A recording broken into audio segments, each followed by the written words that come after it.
Welcome back everyone, it's a new month and I thought I'd start this month with a little bit of a theme. So I've got a few bottles from Japan in my backlog and I've decided I'm going to spend the next few weeks just focusing on some spirits from Japan and maybe even a beer or two.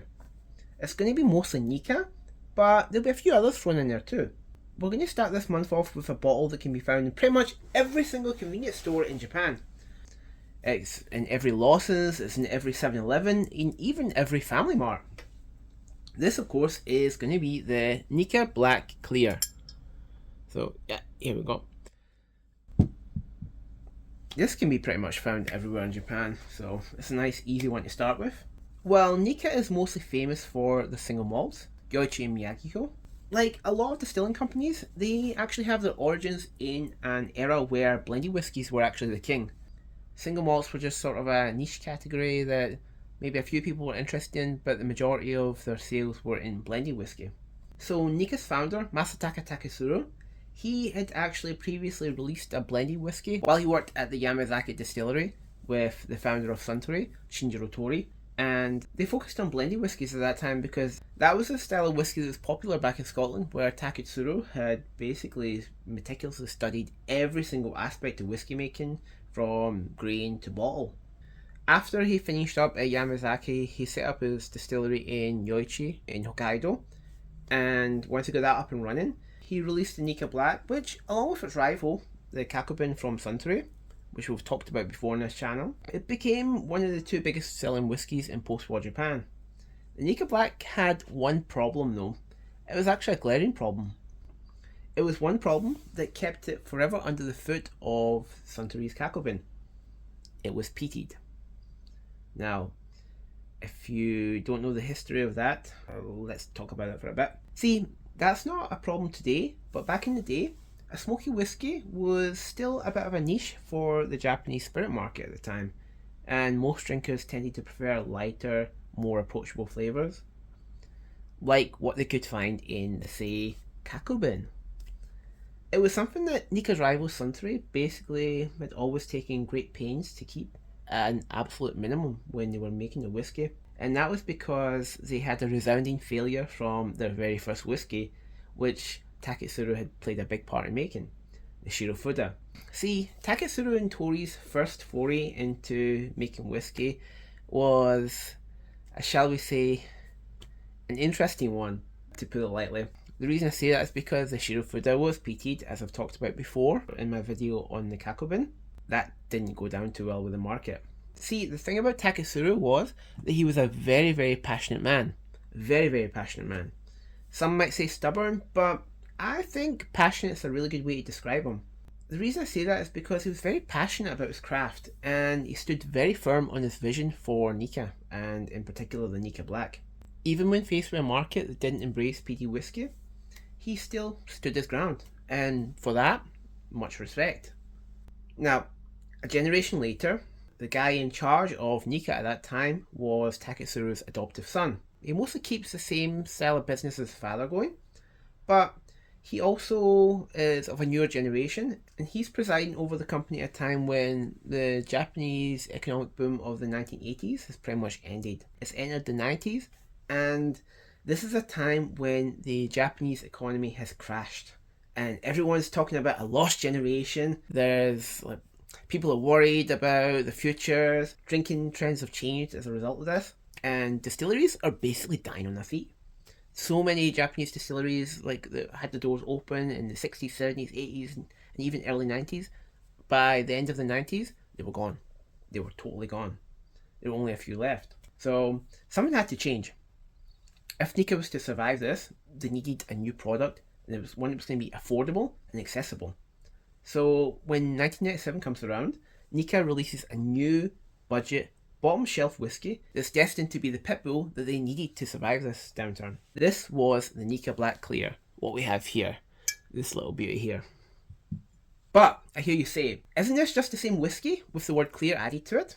To capitalise on what at that time was pretty much a global phenomenon of clear equaling healthy or good or great, and it was a big craze that was in the developed world at the time.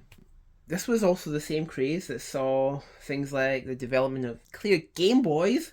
I mean, like a transparent Game Boy just to show how good it was.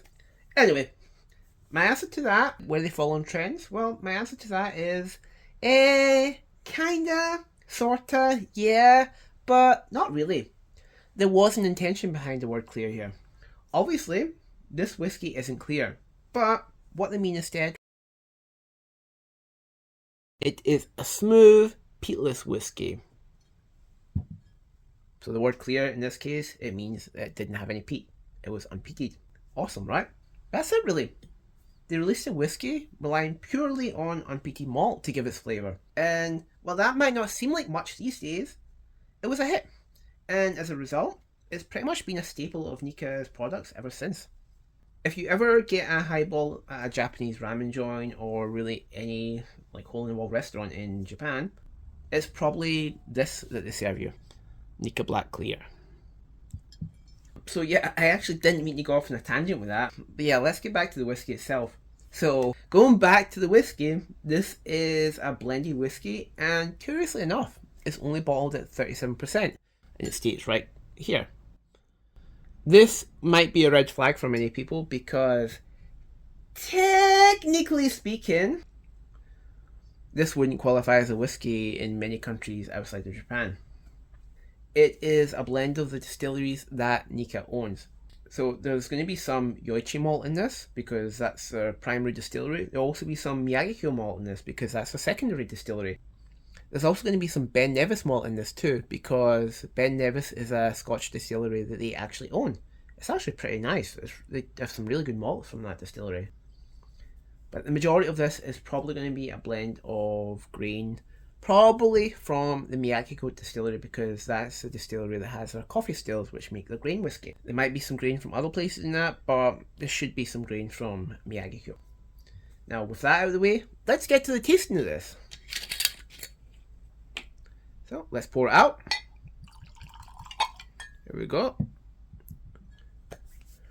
Okay, so what do we have here? If we look at it in the glass, it's a golden colour. Caramel's added to this, so yeah, I mean, it's fairly typical in that sense, fairly typical colour. It's not too golden, but it's what you'd expect, I guess. Likewise, what I notice here is, I don't know if it can be seen here in the glass, but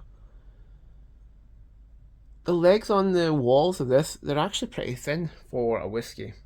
Not too thin, but they're a lot more runny than what I'd expect from a whiskey, and I'm going to guess this is just down to the fact it's only 37%. So it's sort of what you expect. It happens all the time. Like whiskies with higher alcohol percentages tend to give thicker legs in general. If you have the more water added, the thinner the legs are, and when you get to like 20% or so, they break up pretty easily, as we'll see with some sojas and shochus. So let's do a nosing of this. Put the lid back on. So let's nose it.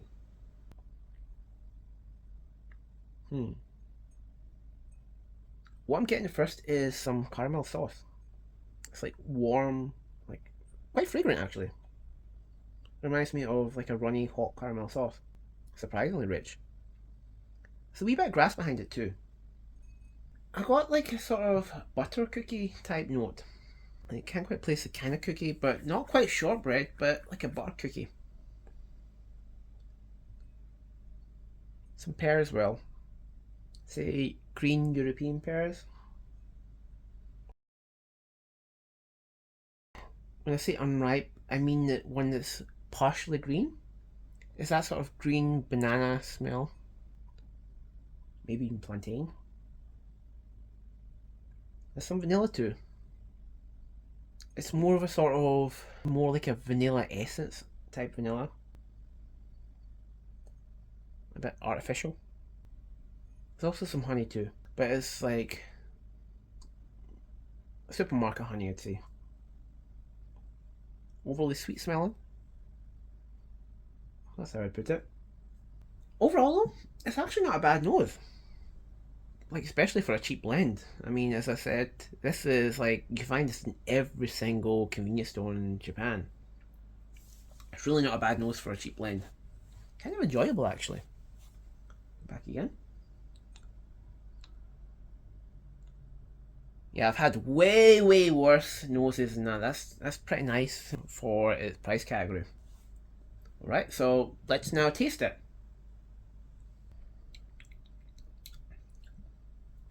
Okay, so on the palate, I get some toffee first. It's sort of evolving though into a slightly bitter blackstrap molasses flavour. Treacle. With some peppercorn dancing around too on my tongue. I'm sensing like a little bit of cereal as well. Corn, vanilla. Back. Yeah, some cereal, corn, vanilla. They're hanging around. Interestingly though, even though this is a blended whiskey, I'm not really getting much of a metallic note to it. There's no metallic tang. Not really much of it. Usually when you get those grainy cereal notes, they're always followed by this metallic sort of tang that it has. I don't really get it this time.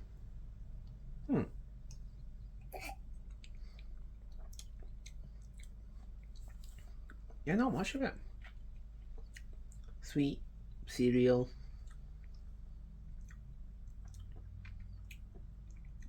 Peppers. Yeah, still quite peppery. Yeah. It's like, it's becoming, like as it gets to the finish, it's becoming more honeyed. There's a sweet honey note that's coming out. A little bit of dried fruit too. Dried fruit. I say almost like raisins, but not quite. Maybe sultanas?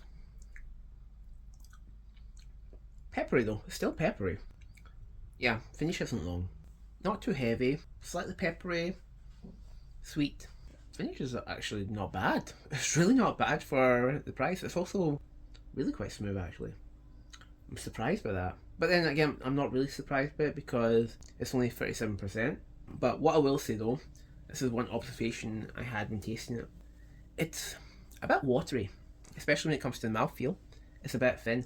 That 3% reduction in ABV from the standard 40%, it might not look like much on paper, but to quote Gail from Breaking Bad, it might not sound like a lot, but it's tremendous. It's a tremendous gulf. However, with that being said, this whiskey wasn't made for drinking straight.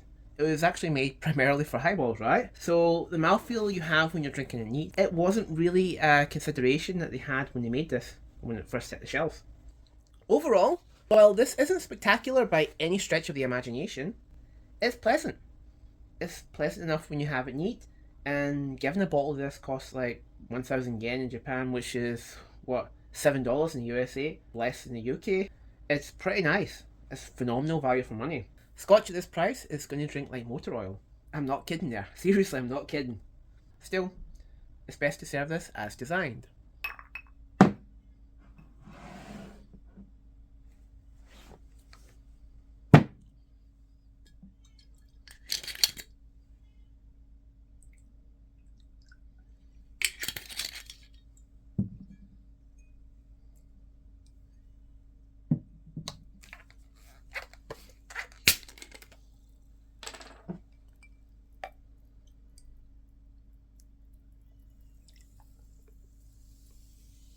There we go.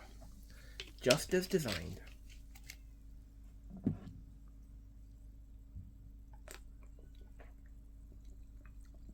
That hits the spot. That really hits the spot.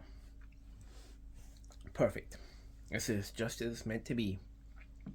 So yeah, if you like this video, give a like or subscribe, and we'll be back next week with the Nikka Frontier. Slanchava!